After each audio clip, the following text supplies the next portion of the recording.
although I didn't go dancing much at first, no. Oh God, it's such a long while ago. Well, where did you meet your husband? Oh, I didn't meet him. I'd had a few boys. Oh, I had friends that used to live in Joller Street. I don't know whether you know that. That's off Granby Street round there. Yeah. A friend, you know, the family, the girl. But then when I started going there, one of their brothers once asked me out. So I got friendly with him. We used to go to the picture house, the Pavilion in Lodge Lane it was called. The bingo now, isn't it? Yeah, Pavilion. We used to go there every Saturday night. I was only 15, and we used to go. But how I got to know the family, my friend, she was going with one of the other brothers, Freddie. But when I started going with Billy, I liked Freddie better. I was a bit old, but I liked him better. And Ivy Roberts, my friend, was. Well, Ivy and Freddie fell out for a while. So Freddie said to me, you know, will you? I said, well, I can't. Because I said, you and Ivy will only get back together. I didn't want, you know. Anyway, but they did, and they got married. But in the end, I didn't bother with Billy. I packed him up, and then I've had a few boyfriends and all that. And then in the war, I got him with a soldier. He lived in Preston. And I was going with him for a few years.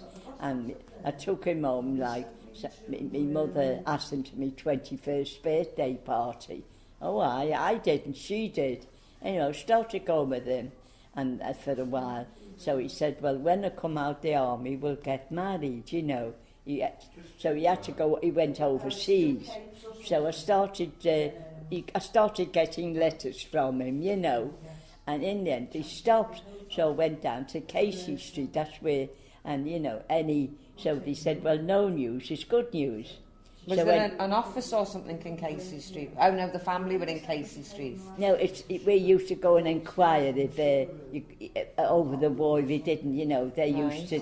So all as they said was no news is good news. So I didn't bother. Anyway, I started going out with different friends and that. And then it was a couple of years ago. I'd left the factory where I got another job it was Caitlin Jennings' cake shop. But they used to make the cakes at the back. So we were at the back, we were in the packing room, and then the other one, they made the cakes, and then we used to bring them in and put on the trays and pack them to send to the shops. So I worked there, you know. And where was that? Pardon? Whereabout was that? That was, I forget the name of the roads now. It was going down in the town way, you know, and that. Anyway, I started there and that. But this fella, there was a few men in the bakery. Charlie Mackey was married. I knew there was nothing to it. So I happened to say to him, I said, hey, Charlie, I said, I told him about Tommy Watson, his name was. I said, I used to go out with a soldier and I'd been writing to him, but I've had no letters, you know. This was a good while after, a couple of years. So I said, he lives in Marsh Lane, in Preston. He told me where he lived. He said, I've got no parents, I live with my sister. When he was on leave, he'd go home to her. Anyway, we got the train and we went to Preston. So I said, well, I'll stand by this bus stop. And he went down where he lived, there's a big motor outside. Well, I believe before the war, they used to drive one of them, you know, a motor's going. Anyway, he came up and he was married. Oh. He was married, yeah, that's why, you know. Was he married while he was seeing you, or did he marry since? Pardon? How long had he been married? Me? No, him. Was he married when he was seeing you? Well, he told me lies, but he did lie in the war. You don't know how the men lied in the war, these soldiers and that. He said he was only a few years, but he's a good bit older than me.